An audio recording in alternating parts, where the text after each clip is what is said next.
This meeting is being recorded. Actually, 20 minutes short, so keep going strong. Sorry for the delay.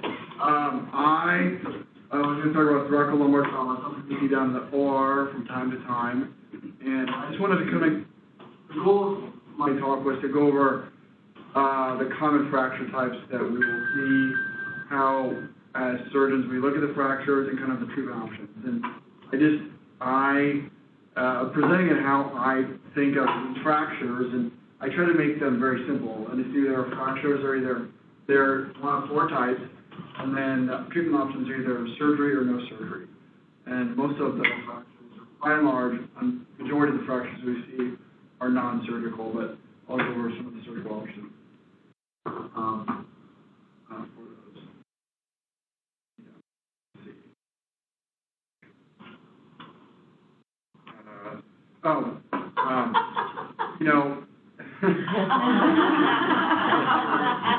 We're getting pretty good at the OR, trying to be as efficient as possible, so pretty soon we'll have to drive through brain surgery clinic. So these are the main fracture types we have of the thoracolumbar spine. I'm specifically sticking to the thoracolumbar spine. By and large, the most common is compression fractures. These are seen in very commonly in older patients if they fall and hit their backside, or even just lifting heavy objects if they have osteoporosis. They can have a simple compression fracture. I'll go over the morphology. Burst fractures are another common type of fracture. They're classified into stable fractures or unstable fractures. Fracture dislocation and chain fractures.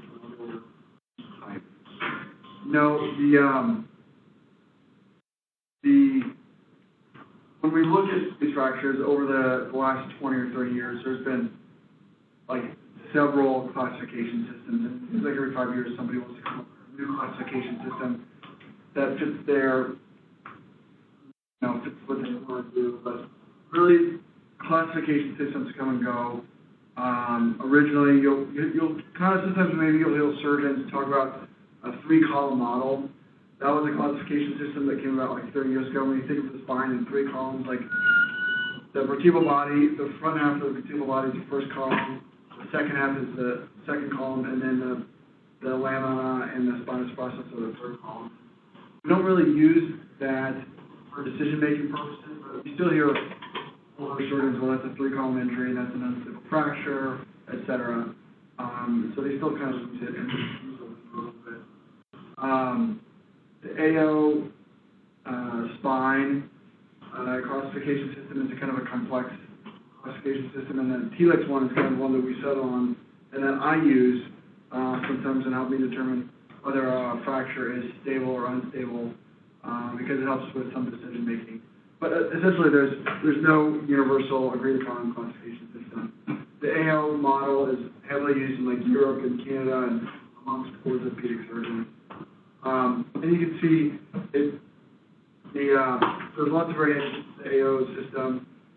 It's not really a good, reliable system. It can be a little bit complicated to learn, and it's only expert opinion, so it's only level 5 data that supports this system. But we have essentially type A, type B, type C injuries. The AO. The TLEX system is something that it was a paper that was reported, I think, over 15 years ago now, but it assists in the clinical decision making, and it takes into account the fracture morphology, the integrity of the ligaments, and the ligaments are really important for fractures. And then the neurological status is also important in it. Each of those measurements is scored in a score. You can see whether the patient needs surgery or can wear a brace, or kind of in between. And this is really helpful for physicians and for surgeons trying to figure out, well, does the patient need surgery, or can we have them just be immobilized in a brace? So obviously with fractures, the treatment is you want to prevent any neurological deterioration and recovery. stabilize the spine, make sure the spine is stable, because that will prevent further neurological sequela, but also further pain and disability down the road. For those fractures that have some instability or are malaligned, you can restore alignment. Sometimes surgery can facilitate a patient get up sooner, or wearing a brace can facilitate the patient getting up and moving around, so it's really important for fracture care, and obviously minimize pain. So these treatment goals can be accomplished whether their patients are in a brace or they are OR. But I think we're heavily biased to the OR with our nursing staff today, so we'll talk a lot about that. So the two main treatment options, like I said, it's kind of a binary system. It's either surgery or no surgery. And that's kind of the first thing we see, and the first decision we make when we see a patient. Do they need surgery? By and large, compression fractures do not need surgery. These are fractures, a lot of times with the elderly. Sometimes just they're like, it's going back to the three-column model. It's a compression fracture, so we can think of the vertebral body as compressing a little bit, and we kind of get we call it a wedge compression fracture. Oftentimes in our radiology report. Most of these patients will be given a brace, but for some patients, no brace is a good option. A lot of times you'll see a older patient that has a brace that's kind of a chest extender, and then it's just like kind of choking them, or they're not wearing it properly, or sometimes if a patient is obese or something like that, it doesn't fit very well. And those patients not wearing a brace is a really good option. I tend not to do braces if patients are really old, like over 90, just because the braces really inhibit their mobility, and they just need to get up and move. For compression fractures, there is another treatment option, which is called a kyphoplasty or vertebroplasty. That is talked about a lot in our literature. There's a lot of conflicting evidence about kyphoplasties for fractures, for these compression fractures. Often we'll talk about a little bit more, but oftentimes we do not recommend kyphoplasty. The natural history of these fractures is a lot of people work better on their own than what we but lots of kyphoplasty is offered anyway. Then for stable burst fractures, the majority of those are just wearing a brace, like a lumbosacral orthosis or a thoracolumbar sacral orthosis. For the stable burst fractures, like I said, we're a brace. Sometimes if a patient, like a polytrauma or a car accident, comes in and they have lots of orthopedic injuries, and the brace is going to be too cumbersome to wear, and it's kind of on the fence, sometimes they'll offer surgery to stabilize it so they can get up without the brace. They don't like multiple leg injuries or anything like that. So again, kyphoplasty, the goal of the kyphoplasty, what it is we are injecting cement into the bone. So you actually go to the bone and create like a space with a balloon, and you put cement there. The heating up of the cement, the methylmethacrylate, actually blocks the nerve signals, pain signals, and that's actually what causes the pain to go away. Does it stabilize the bone? Not really, but what we're doing is, for the most part, is not for bone stabilization, it's for pain. And we do it a lot for older people. Evidence, though, doesn't weigh out. It doesn't, at 1 year, there's maybe not as much benefit as we would like to see. Again, the natural history of most compression fractures is they'll heal without intervention, but, we see it all the time. These old ladies come to the hospital. My grandmother's one, she's had like 5 of these, and she said, I'm getting this kyphoplasty done just so I can get out of pain. So, these fractures can be really bothersome, and they can last, the pain can last for months, and so in this case, the kyphoplasty can be really helpful. But we're not doing those in OR, really. We used to a little bit, but not really. And then for all these other fractures, and I'll go over each fracture type, unstable burst fractures, chance fractures, fracture dislocation, partial dissection injury. Those are all unstable fractures where they will need surgery to stabilize the spine. And then for those fractures, compression fractures of the stable burst fractures that are not going to have surgery, we need them to come back to clinic. So oftentimes on the floor we'll say it's fracture does not need surgery, but we need to send the patient back in 2 weeks or 3 weeks to get x-rays, because we're going to keep doing x-rays to look at the fracture morphology, to have them stand up to see, to make sure that they are not developing a deformity or anything like that. Patients that need to come back sooner are patients that are obese or have some sort of kyphosis, or they're some deformity developing if they have osteoporosis, or smokers, or if they're poorly compliant patients. We just need to see them more often. We'll see them every 2 or 4 weeks until we feel like the fracture's healed, or until their pain goes away. So for braces, again, for burst fractures less than 40% loss of height and no significant kyphosis. And also, braces are not perfect. They are cumbersome and burdensome. The patient has to be able to wear a brace or get up and put the brace on. And, how are they going to bathe and take care of themselves with these uncomfortable braces? You see, these are couple different kinds of braces. This is like a lumbar corset. It's a custom-made brace, so a company will come out and measure the patient, and then they'll mold the brace to their configuration. Inevitably, it pinches and it hurts and it's painful for patients to wear, and it's really uncomfortable. But usually they'll measure them, send the measurements to somewhere around the country, and then the brace is shipped here the next day. And we've all seen these Aspen braces. This is what we have at the hospital. This is what I'm talking about. It's like, this is inevitably choking some older person that is trying to wear it, and so it's like, well, that's not doing you good. They can't wear it. This isn't, this looks like nicely fitting underneath the sweatshirt you can't see, but also, I don't know why these companies, they're all smiling like they're happy to be wearing the brace, fitting perfectly, and I looked for pictures and I didn't have any on my phone. Just, you go into a patient's room and it's just, like I said, they're choking or they're miserable wearing a brace in there, and that's actually what it looks like, but they're not. They're never smiling. They're never fitting perfectly like they're ridiculous. So, let's talk about the thoracic spine and thoracolumbar trauma. There's kind of 3 areas of the spine, kind of break it down to the thoracic spine, which is kind of the upper to the middle thoracic spine, the thoracolumbar, which is the junction, and then the lumbar. The upper thoracic spine is relatively stable. It's a stable place. So if you're going to injure or have a fracture in your upper thoracic spine, it has to be a high velocity injury. There is, because of the high mechanism, if it's like often car accidents or falls, these are patients that often have a spinal cord injury associated with it. The fracture of this area that's really stable, they're more likely to injure the spinal cord. Obviously, it's supported by the rib cage and the chest.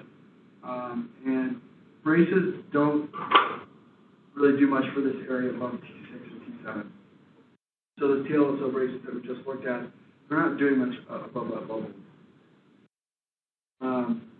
Moving down to the junction, this is typically most common. We see this all the time with car accidents, especially we see it with young people. We see burst fractures. T12 and L1 are most frequently involved.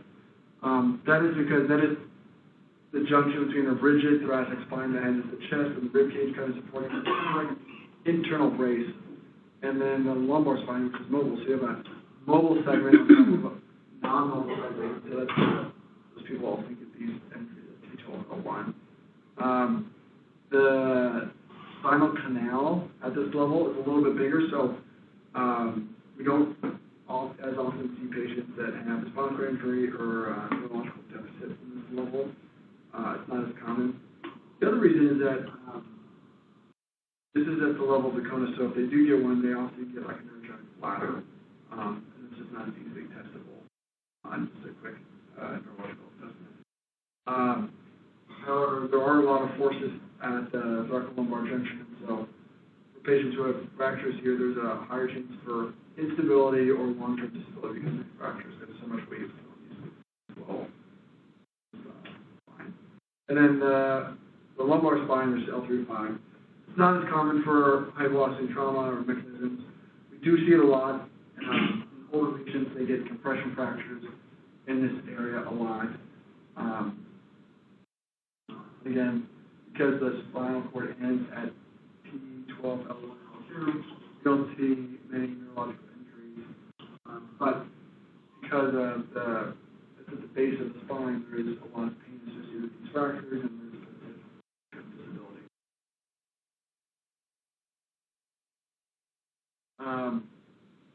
Non-operative outcomes, so bracing for fractures, especially for lumbar fractures, surgery is not as common. There's a long-term pain and disability. So we'll go over each of these fracture morphologies, and I'll give some examples on that. So, like I said, the compression fractures are rarely, they involve nerve or have a neurological injury. It's just that front anterior column is compressed, again, going back to the 3-column model. The ligaments are intact, the posterior elements are intact, and so really the treatments are approved for kyphoplasty.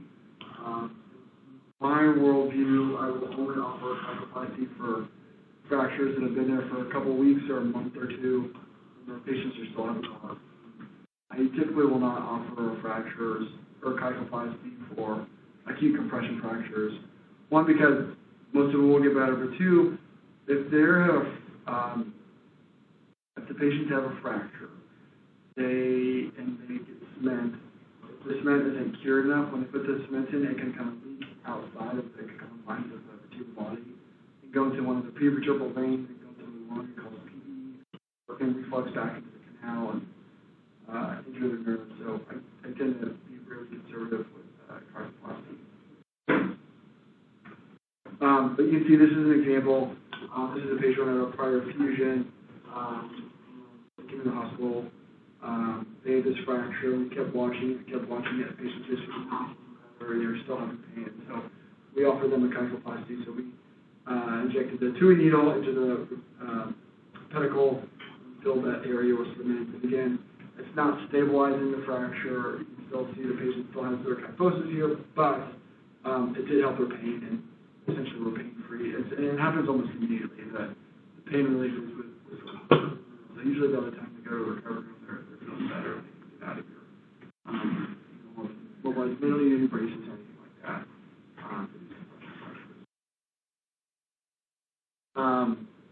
The bridge fractures are extremely common. We get a T10 to L2. 20-year survey of having patients in braces versus surgery. There's actually some evidence that there's lower pain and disability in patients that are treated non-operatively. So the patients that we treat non-operatively are the patients who have a fracture. They don't have much of a deformity. The ligaments appear to be intact, and they don't have any spinal cord injury or neurological deficit. So those are the ones we treat non-operatively. Those are people who have to wear a brace, as uncomfortable as it is, for at least the first 6 to 8 weeks. But once they're over that period, a lot of times they do better in the long run. More patients 20 years down the road were working if they did not have surgery. So really, when we see a patient with a stable neurological patient as a wrist fracture, there's really not much advantage to having surgery. And that's regardless of the amount of stenosis we see, fracture, or kyphosis. So this has kind of changed my thinking in becoming more conservative for patients who do not have that spinal cord injury. And then obviously there's all the exceptions. So when to operate. One, if they're unstable, that's an indication for surgery. Sometimes, these patients, they cannot wear a brace. You think about a brace, they're only as good if the brace can get very close to the spine. If the patient is obese and the brace is, extended pretty far away from the spine, then that brace is not going to be very effective. And so sometimes with those patients, we will offer surgery because the braces are ineffective. In the elderly population, if they have osteoporosis or osteopenia, you have to watch them much, much closer. They not tolerate braces very well. So they are higher risk for developing deformity or kyphosis. Results in neurological injury. But worsening kyphosis in the elderly are people that we kind of rely on. So these are some examples. These are all examples that I've done here. This was a 75-year-old woman who was a motor vehicle accident. You can see she came in, she has this burst fractures here. And what I mean by the spinal columns, the 3-column model, the first column is from the front of her vertebral body to halfway to the vertebral body. The second column is from midway to the spinal canal, and the third column is the posterior element. So burst fractures involve the first column and the second column, because you can see this bone that is in the canal. So this is a fracture I saw on a patient. Initially when I evaluated them, they did not have 40% loss of height, they had like 20-30%. The canal was not significantly compromised. So we get an MRI. They have a little bit of bone in the canal, but otherwise their spinal cord is fully healthy. They were neurologically intact, and so we said, okay, let's wear a brace. And we're going to watch you in a brace, and so we have them come back to clinic. And then when they come back to clinic in a couple of weeks, inevitably the fracture, she's in her 70s, so the fracture collapsed more, has more kyphosis, the spine is very sore, getting more pain, more instability. So it's okay. If you're that uncomfortable, go to surgery. Essentially what we do is we put in pedicle screws below and above, and essentially pull on the screws in this track to open that space. And so the fracture, you can see, in surgery, the fracture is just kind of like re-expanded, and then the screws and rods essentially act as an internal brace. So that is the purpose of them. They are realigning the spine, but then they act as an internal brace until the spine has a chance to fuse and heal, and it'll heal in that position. This patient did very well. She went on to better, and she's you can see in this one, we did use cement because her bone quality was poor. She had osteoporosis. So the cement, sometimes we can inject the cement through the screw, and that'll help the screws stay in place. If the patients have weak bone or osteoporotic bone, the screws can, once you put them in, they can actually move. Here's another example of osteoporotic fracture. This is an 8-year-old woman. She came in actually, I think she came in for hip surgery, and she said her back was sore before hip surgery, and so she went on to get her hip surgery, and she said her back was still hurting, and they did a CT afterward, and she had this big fracture. She was elderly, she had osteoporosis, she was a smoker, and so you can see already she has kyphosis in her spine. Her spine is leaning forward. She had almost complete collapse, and with a brace, she would almost inevitably collapse. Took her surgery to stabilize this fracture, and this one you can see as well with fractures like this right here. Just again, standard kind of too low, and to stabilize these and get enough fixation points. This is example. This is a young guy. He was in his 30s. He was jumping off a rock climbing wall and developed this fracture. Again, you see the fracture right in the middle of the thoracolumbar junction. So it's right there. It's extremely common. He actually did have a neurological injury, emergent bladder, and was partially paralyzed in his lower extremities. You can see this based off the MRI. He has contusion to his spinal cord. So this is the fracture we see and say this is unstable. This is not considering a brace. This patient needs surgery. So we take these patients to surgery to stabilize, because if we don't, they're one, they can't get better. They'll take the pressure off the spinal cord. Two, they can also develop worsening deformity. So we take them to surgery. We will a lot of times they will reduce on the table, but we will have maneuvers to reduce the spine and prevent kyphosis and realign. And again, we distract all the screws, and the bone that is collapsed will kind of re-expand, and then it'll heal like that. So this patient will heal. This patient, I do have 3 screws above and 3 screws below, just because of the forces on the thoracolumbar junction, and he's a young guy, so we wanted to make sure that he was going to be stable. So he did very well. He still has emergent bladder, otherwise his paralysis recovered completely once we took the pressure off and realigned his spine. So those are bush fractures. Those are just a couple examples. Common, we see it all the time. The next fracture morphology is a chance fracture, and these also are very common. These are a lot of times we see these in older patients that have undiagnosed ankylosis of the spine, so their spine is kind of already fused.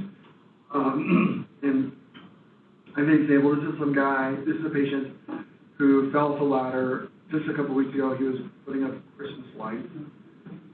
He fell off the ladder, and you can see anteriorly in his back, his spine is already fusing, so already has something called ankylosis. So when they fall, essentially it's like a broomstick that breaks, and then they get fish mouthing. This disc space looks open. It's actually their vertebral body. He did have a spinal cord injury, and these are highly unstable injuries. These patients these fractures are really unstable, so they need to be stabilized. So we brought them back to the OR. See, for these fractures, actually, for our team, I would use a Wilson frame. So typically, I'll do surgery on a Wilson frame for doing infusion. But for these patients, I will, because you kind of need to recreate the kyphosis. You need to kind of recreate the curvature of the thoracic spine. And when we put patients on a Jackson table, they are flat, or opposite. The Jackson table is designed to put the lumbar spine in lordosis, so it's actually going the other way. The Wilson frame, though, is designed to open up the spinal column, so it's curved. And so what I will do is put these patients on a Wilson frame, and once I'm through, that fracture segment will close. And you can see on the X-rays, the spine here is aligned. The fracture is actually right here. It is actually just putting on the Wilson frame will nicely realign the spine and close it down, and then we'll stabilize the patient and put the screws in that position. Again, the screws are just essentially acting as an internal brace in this instance to stabilize the patient so they can get up and move around even without a brace, because the screws are acting as the internal brace. So that will help the patients recover quite a bit. But these are highly unstable. If you ever see a fish mouth or an open fracture like this, or a chain fracture, those are almost universally unstable and will get surgery.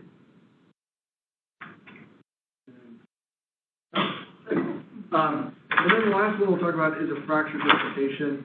These are not very common. These are inevitably high velocity injuries. We see them in high velocity motor fractures.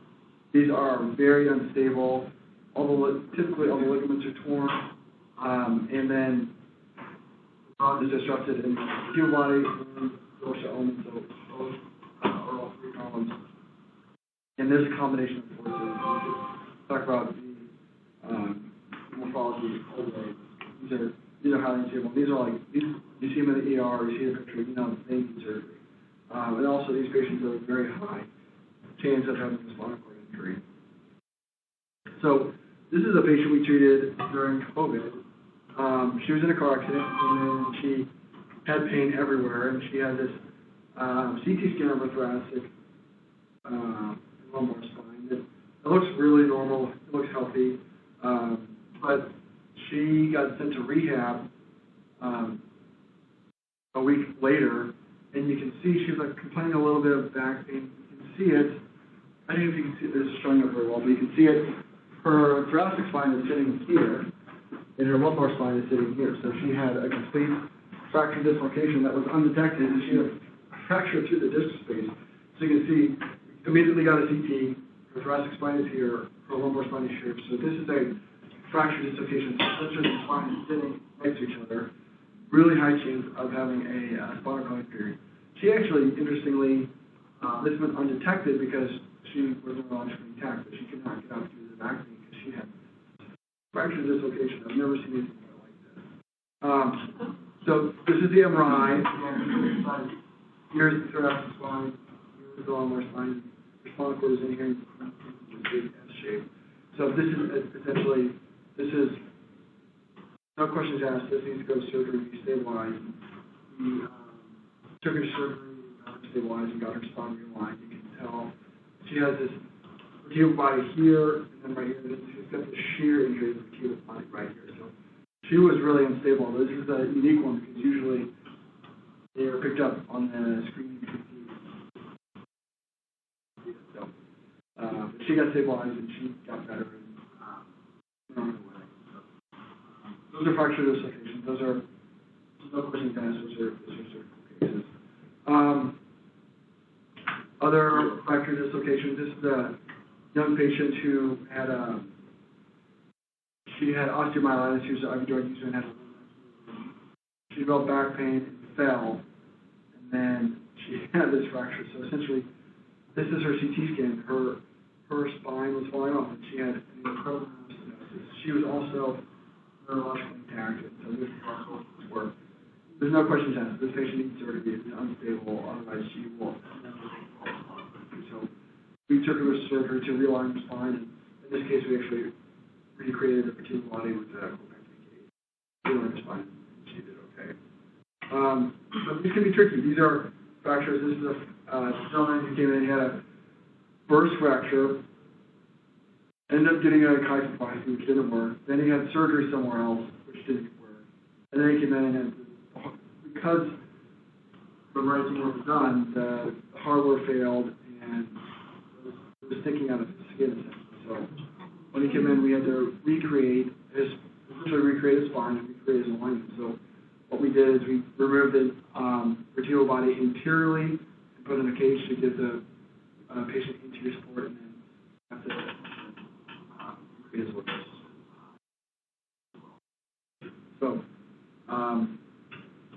So these fractures can be complex. Most of the time, though, we have a pretty good algorithm for treating these patients. They come in, get their treatment, and then go home, and then they heal up, and hopefully their fractures just stay up on the radar. But for the patients with spinal cord injuries or with multi-system traumas, these fractures can be really debilitating and life-changing.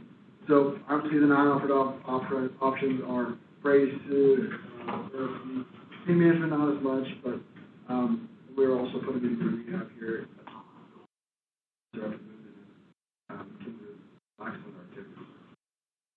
Those are the main treatment options. Those are the main types of fractures that we see. Really, for me, to keep it simple, it's compressive fracture, burst fracture, chain fracture. Really depends on surgery. For anything that's stable, we say, let's try not to do surgery. For anything that's unstable, we say, that we can take a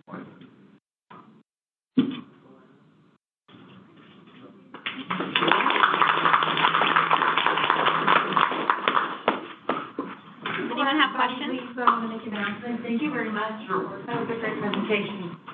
I'm Tammy from IT.